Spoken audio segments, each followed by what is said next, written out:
Before I became a Christian, it was pretty average. Kind of got on quite well. I went to church with my family, and I kind of always believed in God.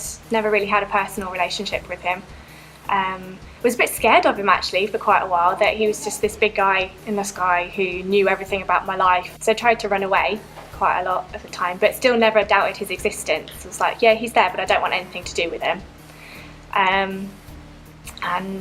I just kind of went along through school and never denied the fact that I was a Christian, but still never had this actual relationship with God.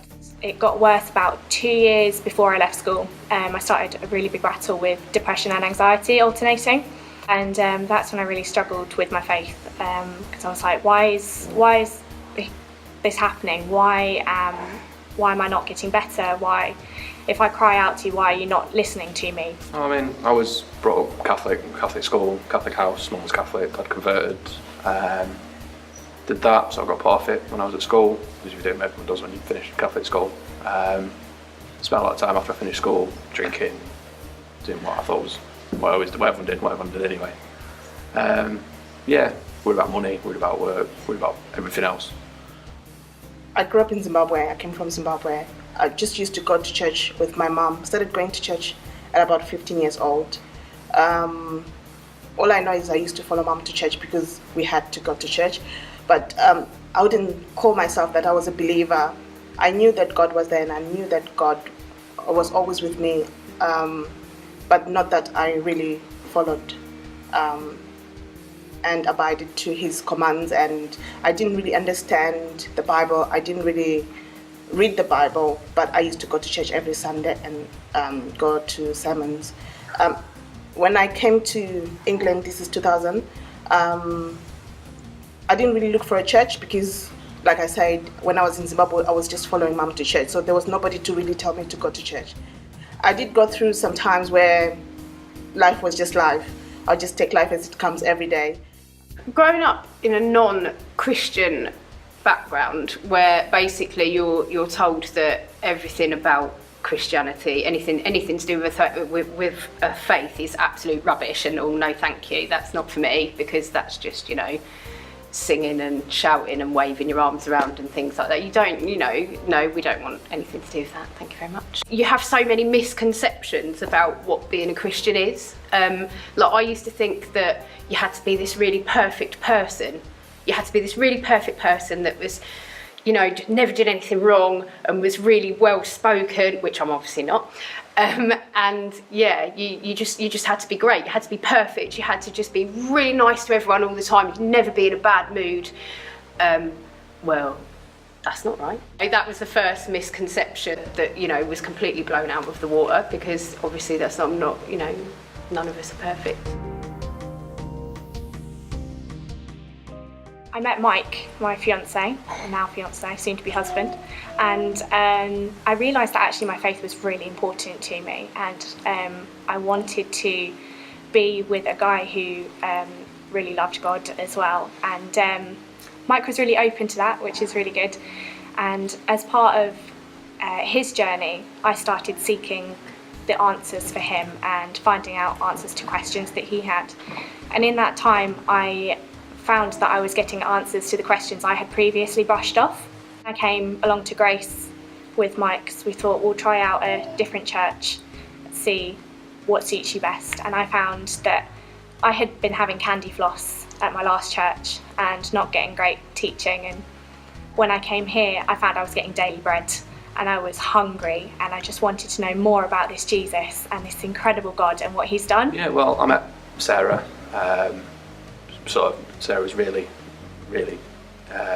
enjoying being a Christian and going to a different church, but my mum Sue coming to this church, I thought it'd be stupid not to get involved and at least see what it's all about, because if I'm that interested in Sarah, I need to see what the big deal is.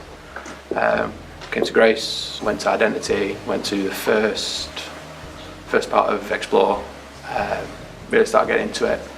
Heard Ray's comparison with Pascal's Wager, and that really hit home, just because you'd be stupid not to look into it. And then one night at home, having a bit of a rough night, just prayed out for help, prayed for some peace, and got it. I think there's a lot of the stuff, because it was quite a Catholic background, you get a lot of don'ts and don't do this, don't do that.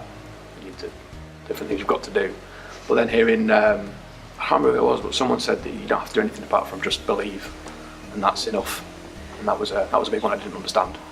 And that made a big penny drop, because you just don't hear that anywhere else. Turning point was when things started changing. The moment I started seeking God, things started changing, and I could see most of the things that I used to struggle with, things were just happening, and some things I could not explain started happening. And this is when I started believing that God is there and God is always with me, no matter how high or how low I'm feeling.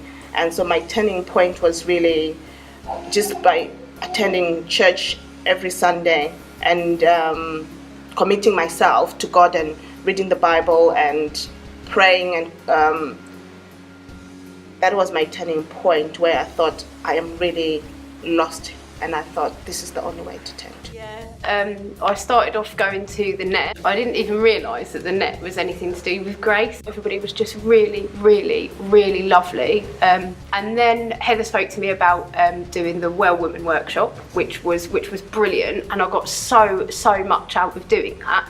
And then off the back of that, I think Louise come in to talk to us one week about Explore, and I thought, okay, let's give it a go. I don't think I ever really understood the real reason why Jesus died for us. You know, I've always known that story, but that's all it ever was, really. Like, also I thought it was just a story, and I didn't really know, never really delved into why, or and again, it was back to this kind of, well, you know, yeah, maybe he did die for people, but that was for perfect people that are Christian. But again, that was another misconception that I had completely wrong. It was just, you know, this, you know, somebody so perfect came and died for, you know, for me. And, you know, coming from a background where I wasn't always accepted as the person I am, that's wow, isn't it? The self-sacrifice, the amount of self-sacrifice to take everyone else's sin and everyone else's misdeeds and angering God, and to take that all as self-punishment. That's someone that you can't ignore someone like that, because it's a big deal. And I finally got it, and I just felt so solid in my faith, and I was like, this is it. I think I've just become a Christian. I have felt so much certainty. God wants me, God loves me, like I know it. And I feel this firm security in my faith, and I just know who God is. And I'm getting better in my depression and anxiety, and that's lifted off. And part of that is just coming to rely on Him a lot. The medication helps as well, but relying on Him has been really, really good. A lot more peace. Sort of starting to get a bit stuck in your own head, start to spiral a little bit, then you just think, no, there's bigger things, and just that little bit of peace, just asking for help from someone else to deal with that is really good. It takes a lot of it away, makes it a lot easier. Those things have been going smoothly. Since I've become a Christian, I've got a sense of relief. I've got a sense of, I feel safe. I don't have to struggle for other things. I know when to say, okay, this is not me, I have to put it to God. I know when to not put effort, as in my own effort, and I know God will work everything according to His will. The feeling of being accepted was just, you know, complete turnaround for my life, and that, you know, maybe I wasn't this ruined, wrecked person that I thought I was. And even if I am, there's hope for me yet. And I know it's not just all about turning up to church on a Sunday and bringing my kids along to be very, very noisy. You know, it's not all about that. It's about, you know, trying to be a better person, because we want to please God. Because why wouldn't you?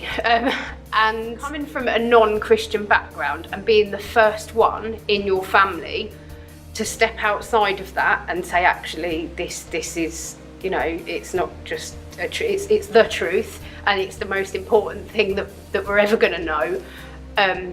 That's quite difficult when you don't come from that sort of upbringing, and it can be really, really scary to actually be the first one in your family to stand up and go, actually, no, this is how it is.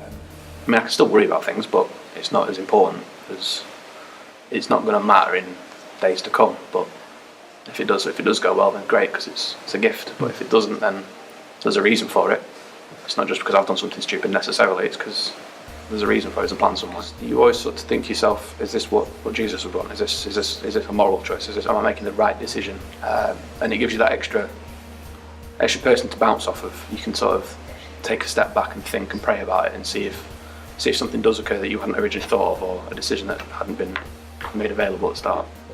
I just feel so much more peaceful, and I've noticed his hand in more things. Now that I'm actively seeking a relationship with God, I can see him clearer in my life, and I can see him in job provision, in house provision, and just general blessing, and it's really good. And I get excited to go to church every week, and I get upset if I'm going to miss a week, because I just want to know more. I'm just plugged into a home group, I'm plugged into a community, I finally have lots of friends, and I don't feel as isolated, which is really good, and not scared of God anymore.